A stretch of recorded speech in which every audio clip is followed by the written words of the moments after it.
So, this is the story of farmer son who somehow clawed his way into the center of the Russian Empire. So, this mysterious man was born in Russia in 1869. Born to a poor peasant family, completely illiterate, deep in the frozen wilderness of Siberia. Rasputin was the seven awake children, but almost all of his siblings died young. Because back in the 19th century, medical care in rural Siberia was basically non-existent. There is no antibiotics or proper hospital like we can find it today. With harsh winters and weak immune systems, diseases like pneumonia and tuberculosis was kill people constantly. And yup, growing up poor, it means there is no Rolls in grass, no Rolex watches, also no higher education, just mud, snow, and agriculture. From a very young age, Rasputin helped his father in the fields and took care of the family's horses. He stole the golden child from the sticks. And then one day, one of those horses suddenly disappeared. Now at this time, losing horse might be something annoying. Don't worry, if she wants to live, just let her go.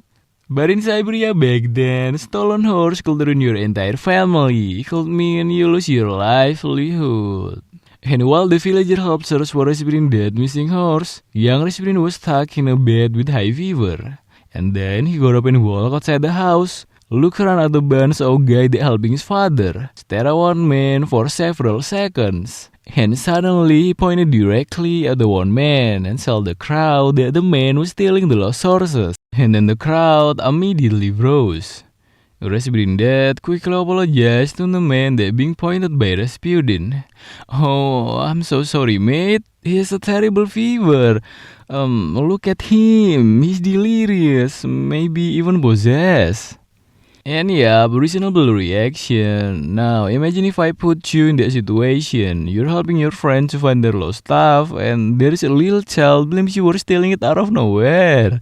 That's a totally awkward moment. And after this, everybody went home, except a few villagers was overthinking about what Rasputin said. So they secretly followed the man that Rasputin accused. And after watching him for a while, step by step, slowly but surely, finally, they discovered he actually had stolen the horse. In that very moment, the villagers completely lost their minds. Some people believe Rasputin had supernatural abilities, and the others thought Rasputin had sold his soul to the demons. And somehow, that was only the beginning part of the story, because as Rasputin grew older, he became even more chaotic. Instead of becoming some wise village prophet, and instead of helping another lost horses, he spent his teenage years getting drunk in taverns, fighting everyone and stealing things.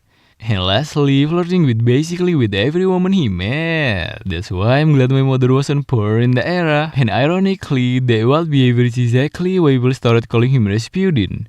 A name associated with someone corrupt, reckless, even immoral.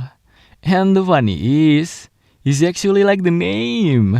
And short story, at 18 years old, Rasputin suddenly calmed down after being a bad boy. And he decides to marry a peasant woman named Praskovia Dubrovina. And together they had 7 children, although only to survive into adulthood. It sadly wasn't unusual at the time, remembering this also happened to Rasputin's siblings. But it turns out, even after marriage, Rasputin remained strange. When he began working in the field, Rasputin suddenly stopped farming and stared into the dark cloudy sky. According to historical records, he saw a vision of the Virgin Mary. And Rasputin heard a voice whispering to him, "Your soul will rot if you remain a farmer in this village."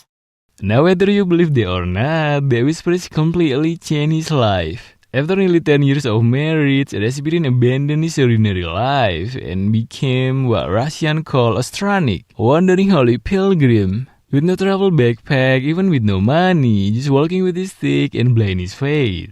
And which also meant he left his wife alone to raise their 3 children, and also managed the farm by herself. And yep, I think up to here, this part of the story is kinda insane. He left his entire family, but his wife just totally fine. Somehow, his wife supported his decision because he believed her husband received a holy calling. She promised to stay loyal to him even if he disappeared for years. That's a rare woman today for sure. And after saying goodbye to his family, Rasputin walked 1,000 kilometers to various holy places, spent years wandering across Russia and beyond. He traveled to places like the Forcatery, Monastery, and possibly even Mount Athos. And he survived mostly through charity and the kindness of strangers. But during these years, he became increasingly unsettling. Some reports claim Rasputin rarely bathed. He barely changed his clothes, like almost never. He believed refusing to wash himself was an act of spiritual sacrifice to cleanse sin, which meant he constantly smelled absolutely horrific. And somehow, some people interpreted this as a holiness, and okay, everyone has their own beliefs, and maybe we have to respect that. And then finally, Rasputin returned home after years of wandering. And despite the smell that we can only describe as a holy biological warfare. But it's why I believe Rasputin had changed. Now, Rasputin had intense stare, a calm but commanding presence, like someone who genuinely believed he had touched into something divine.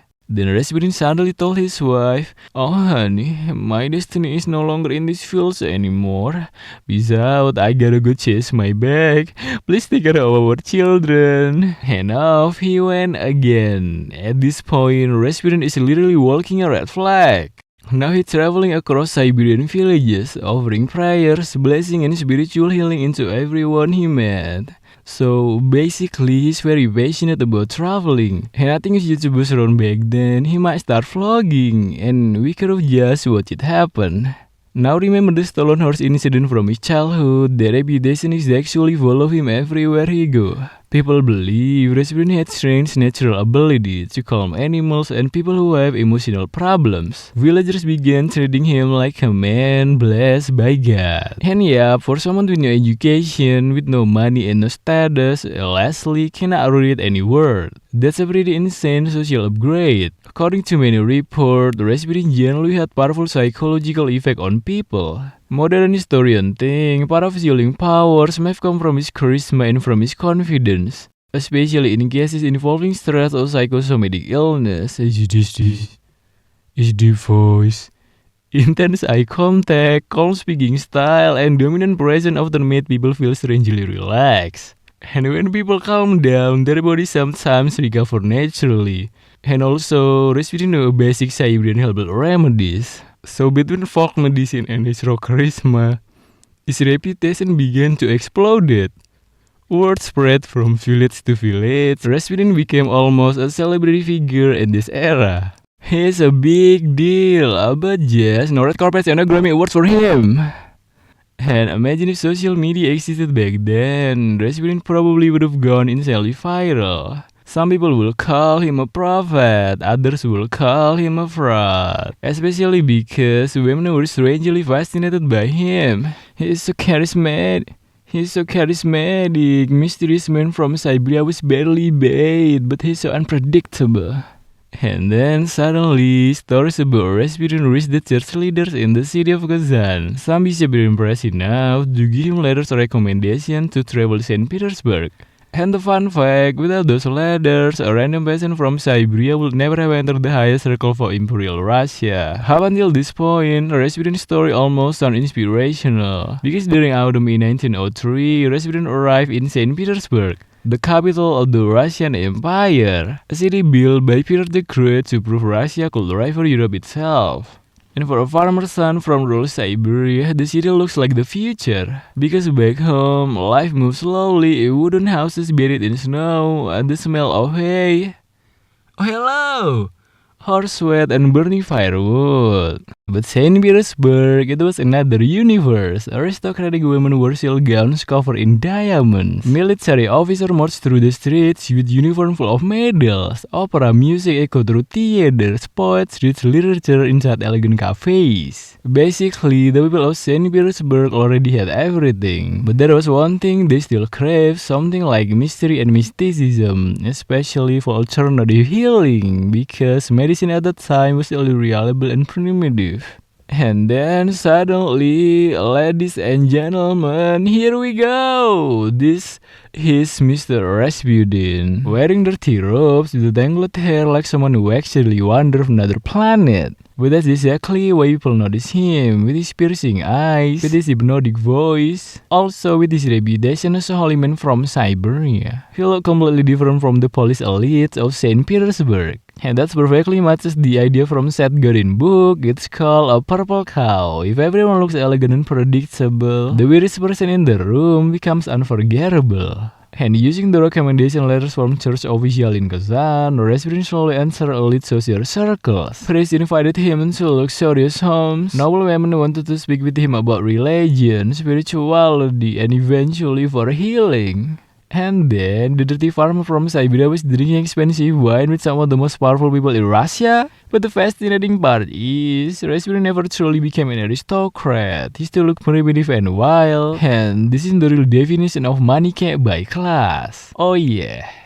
And then came the moment that changed everything, one of the most dramatic turning points in Russian history. For more than 300 years, the House of Romanov ruled Russia as one of the richest, most powerful and most absolute monarchies on earth. But behind the luxury of the royal palace, the family was hiding a terrifying secret with fear, with grief and desperation. A secret so sensitive that only the inner government circles knew about it. The public was never told the full truth. The heir to the throne, Alexei Nikolaevich, suffered from hemophilia, a disease where even a small injury could slowly turn into a death sentence. And yep, this was a massive problem because Alexei was the only son of Nicholas II. Under Russian law at the time, only male heir could inherit the throne. If Alexei died, the Romanov bloodline could collapse, and that could trigger civil war, revolution, or complete chaos across the empire. Worse still, the disease was considered by weakness and curse. The royal family could now allow the public to discover that their future ruler was physically fragile. So, the family became increasingly isolated from the outside world. Then eventually, a mysterious man from Siberia reached the ears of the Romanovs. And at this point, the real doctors had already fell, panic and traumatic filled the palace. And in the middle of that desperation, Rasputin was invited to the Romanov court. And this became the moment that changed Rasputin's life forever. Rasputin confidently claimed that Alexei would recover. He even insisted the doctors to step away from Alexei, as if somehow he was the only one who could heal Alexei. When Rasputin arrived at the palace, he rejected many conventional medical treatments. Historical claim instead used traditional Siberian remedies, things like herbal mixtures and oak treatments. But maybe his greatest weapon may not have been medicine. It was psychology. He spoke softly and calmly, almost hypnotically. Then he calmed Alexei's mother down. Just don't worry, abracadabra, flesh and bone, light and man, let the pain reach the end. And dang, and just like that, Alexei's conditions improve or getting better and better at the time. It's unbelievable. Now to modern historians, there are several possible explanations about this case. Some believe Rasputin simply calmed Alexei and his mother, reducing stress during bleeding episodes. Others point out that some doctors at the time used aspirin to treat without realizing it actually worsened the bleeding. So removing certain treatment may have actually helped Alexei recover. But to the royal family, none of that mattered. To Alexei's mom, Rasputin wasn't a lucky coincidence. He was a man sent by God to save her son. And from that moment on, Rasputin gained direct access to the most powerful family in Russia. And yup, this part of the story still feels insane. A dirty peasant from rural Siberia who could barely read, now standing inside the center of imperial power. It almost sounds fictional, like some kind of historical version of Tony Montana from Scarface, rising from nothing and slowly taking over the system. Except somehow this truly happened. As Alexei's health continued improving, Rasputin's influence inside the palace began to increase. At first, he was only consulted during medical emergencies, but soon Alexei's mom started asking Rasputin for advice about everything: family matters, politics, government official, even state decision. And this was no longer just the weird healer from Siberia. Rasputin had become an important political figure inside the empire. And people started becoming afraid of him because if Rasputin doesn't like someone, he could whisper something into Alexei's mom, and Alexei's mom could influence influence Nicholas II, which meant officials could lose their jobs, priests could be reassigned, ministers could suddenly disappear from power. Now imagine how the Russian aristocracy felt watching this happen. The most powerful empire on earth being influenced by uneducated Siberian peasant who barely bathe and constantly look like he just escaped from another universe. And things got even worse because Rasputin's young behavior slowly returned. He drank heavily, he partied constantly, spent time with countless women, and regularly caused scandals. Then short story came World War I around 1915 and Rasputin supported the disastrous decision for Nicholas II personally lead troops at the front lines. Although many ministers strongly opposed the idea, but somehow Nicholas II ignored them and only listened to Rasputin's suggestions. And that decision is really worse because once the Nicholas left for the battlefield, control of the government increasingly fell into the hands of Alexei Mom. And because Alexei Mom trusted Rasputin almost completely, people began believing Rasputin was secretly controlling the empire itself. And yup, this is quite reasonable. Whether that was fully true or not didn't matter anymore. Perception became reality because finally military defeats mounted. The government looked chaotic and the public anger was uncontrollable. People blamed the royal family for incompetence, hunger, poverty, even suffering during the war. Even like Bloody Sunday incident had already damaged trust in the monarchy years earlier. Now Rasputin being cancelled by society. And inside the St. Petersburg, the aristocracy finally snapped. Did you guys hear what he told to the Alexei Mom yesterday? Big yikes, that's a major red flag. Rasputin really dropped the ball this time. We gotta do something before he ruins the whole country. We need to take the rabbis out. And yup, ladies and gentlemen, this is where the story becomes truly insane. A secret group of nobles began meeting in private. Their leader was Felix Yusupov. He young, extremely wealthy and powerful, part of the highest aristocratic circles in Russia. And he absolutely hated Rasputin in his entire life. With him were other nobles, politicians, and even members connected to the royal family. All of them share one vision: kill Rasputin. And in their minds, this wasn't a murder, it was a rescue mission for Russia. Because as far as they were concerned, Nicholas II was too weak to lead the kingdom. Alexei Mom was completely obsessed with Rasputin. And the empire itself was slowly falling under the influence of a filthy mystic peasant from Siberia. And then finally, in December 13, 1916, Rasputin received an invitation to the Mokai Palace owned by Felix Yusupov. He was promised luxury drinks and the chance to meet a beautiful aristocratic woman. Of course, Rasputin accepted, remembered that he is a lady killer.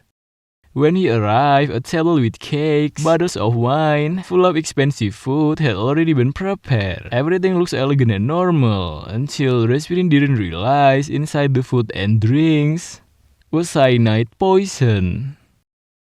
But then, something went horribly wrong. After eating the poisoned cakes and drinking the wine, Rasputin didn't respond anything. He really just enjoyed it. Minutes were passed, but nothing happened to him. And suddenly, the nobles began panicking. The cyanide poison was supposed to kill Rasputin almost immediately, but Rasputin just kept sitting there like some kind of video game boss that refused to die. And at this moment, Felix Yusupov completely lost his nerve, so he grabbed a pistol and shot Rasputin directly in the chest. Chew, chew, chew! And then, finally, Rasputin collapsed on the floor. The conspirator believed it was over. And after some time passed, Felix Yusupov returned downstairs to check Rasputin's body one last time. Hey bro, are you successful dying? And the absurd part is, Rasputin opened his eyes and screamed like, ah! Then he jumped to his feet and lunged at Yusupov exactly like a horror movie. And boom, bang, and wow, his story basically transformed into pure nightmare fuel. According to the story, Rasputin already poisoned and shot, and somehow managed to stagger outside into the snowy courtyard of the palace, while the conspirators chased him in a panic. Another conspirators fired multiple additional shots, then eventually Rasputin collapsed into the snow. But even then, they still weren't fully convinced he was totally dead. So, one final shot was fired directly into his forehead at close range. Only then did the body finally stop moving. The conspirators tied up Rasputin's body and dumped it into the frozen Neva River.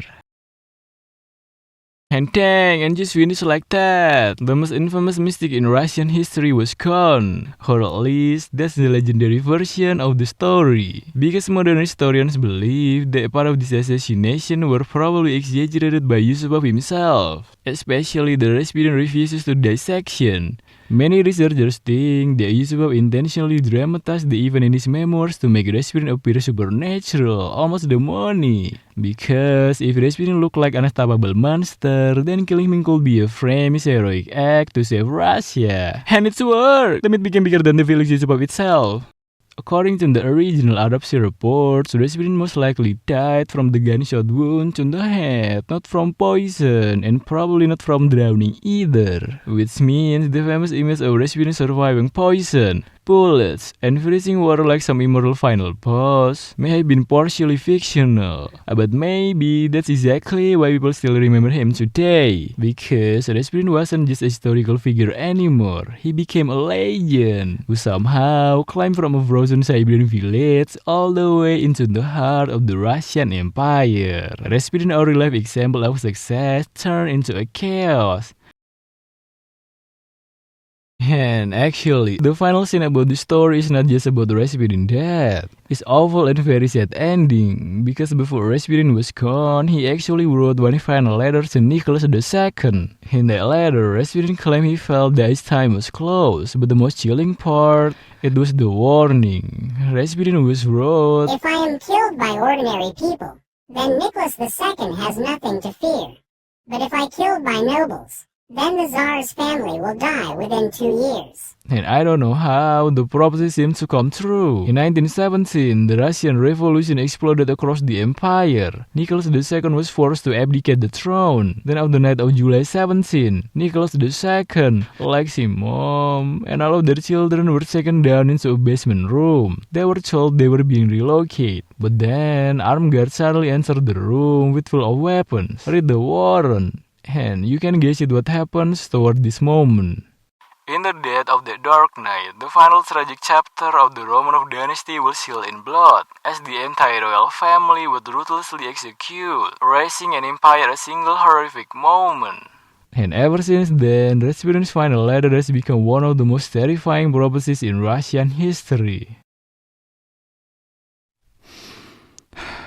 I'm speechless now. The story was over and it's just like an inspirational movie with tragic ending. And then suddenly I just remembered that this is a true story. It's really happening. A poor farmer rising from nothing, finds his own way, and finally hits the jackpot. But it doesn't last long before he completely ruins his life and drags everyone down with him. I kinda wanna throw a fit by leaving my popcorn scattered on the seat, but that's a major red flag. And anyway, thanks a bunch for sticking around till this video, and this was my first video ever, and honestly it took me like 5 months to pull this off. From script writing to editing, don't know where to start. I had to cut out so many parts because the original script was way over 30 minutes. And seriously, my first project video was 30 minutes? I'm going nuts.